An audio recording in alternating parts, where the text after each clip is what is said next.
తమిళ cinema produce చేశాను నేను. చేశారా?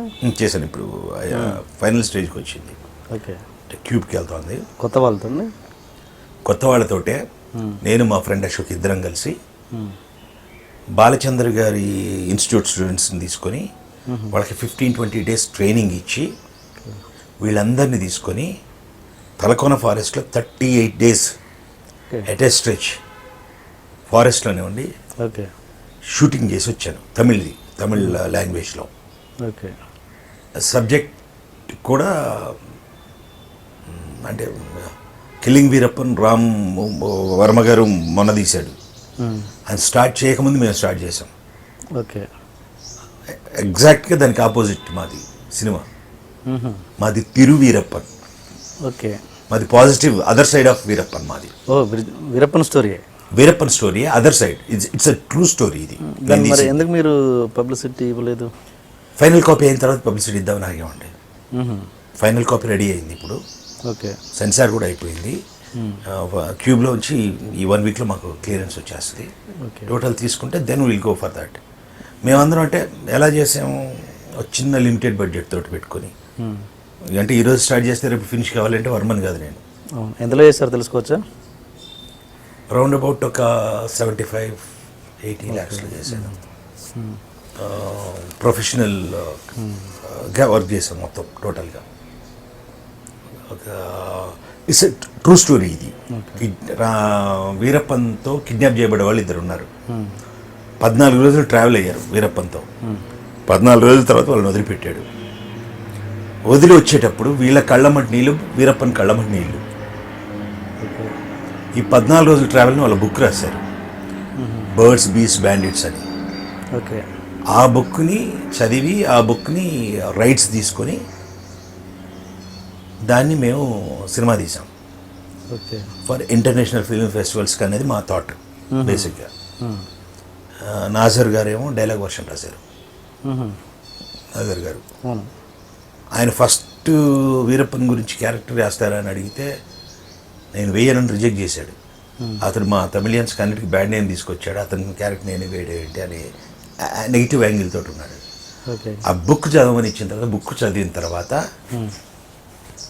మీడియా ఎలా ప్రొజెక్ట్ చేస్తోంది అన్న దాన్ని బట్టి మనం ఆలోచిస్తున్నాం తప్పితే నిజమే కదా, ప్రతి మనిషికి అదర్ యాంగిల్ ఉంటుంది, అదర్ సైడ్ ఉంటుంది. మనం అది చాలామంది పట్టించుకోం. కరెక్ట్. ఇప్పుడు ఈ రోజున వీరప్పన్ అనేవాడు స్మగ్లరు, దొంగ, లేకపోతే ఏవో చెప్తున్నాం మనం. అతని స్టోరీ విన్న తర్వాత అతను తప్పే ఉంది అయ్యాడు, బట్ అతను లొంగిపోతానంటే కూడా లొంగిపోనివ్వకుండా చంపేశారు. ఎవరికి ఎవరు బందీలు అయిపోయారు ఇక్కడ అనేది కాన్సెప్ట్. అలా తీసుకొని ప్రొడ్యూస్ చేసామండి ఇది. మోస్ట్ ప్రాబబ్లీ నెక్స్ట్ మంత్ నుంచి ఫిల్మ్ ఫెస్టివల్స్కి పంపిస్తాము. డైరెక్టర్ ఎవరండి? తమిళేనా డైరెక్టర్? తెలుగతనేనండి. రమణ సాల్వా అని అతను ఇంతకుముందు కుదిరితే కప్ కాఫీ డైరెక్ట్ చేశాడు. ప్రొడ్యూసర్ మేము, అతను డైరెక్టర్ కెమెరామెన్, బేసిక్గా కెమెరామెన్ అతను. ఓకే. ఓకే.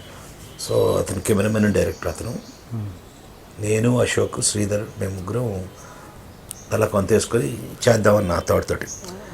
అంటే మా ఉద్దేశం ఏంటంటే ఏదో సినిమా చేద్దాం అనుకున్నాము, ఒక లవ్ స్టోరీ, ఒక క్రైమ్ స్టోరీ ఏదో తీస్తే 101వ సినిమా అవుతుంది.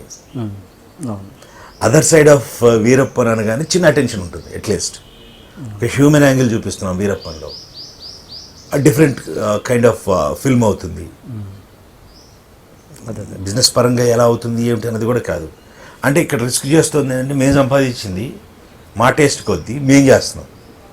సో ఫర్దర్గా కూడా ఫ్యూచర్లో నేను అలా ఏదైనా ఒక అచీవ్ చేయాలి అంటే పోతే నాది బాధ నేను సంపాదించింది, బట్ వస్తే కూడా నాకే వస్తుంది కదా, అలా రిస్క్ వేద్దామన్న ప్రయత్నమే తప్ప వేరే వాళ్ళ 10 మందిని తీసుకొచ్చి చెయ్యాలి అన్న థాట్ అయితే లేదు.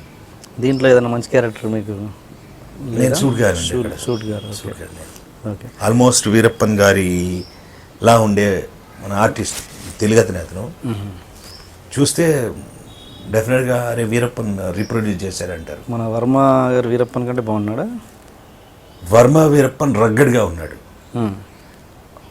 నిజమైన వీరప్పన్ ఎవరైతే ఆ ఫొటోస్ను మా వీరప్పన్ ఫొటోస్ పక్కన పెడితే సిమిలారిటీస్ ఎక్కువ ఉంటాయి, ఓకే, ఎక్కువ మ్యాచ్ అవుతారు. ఓకే ఓకే రామ్ జగన్ గారు చేశారు.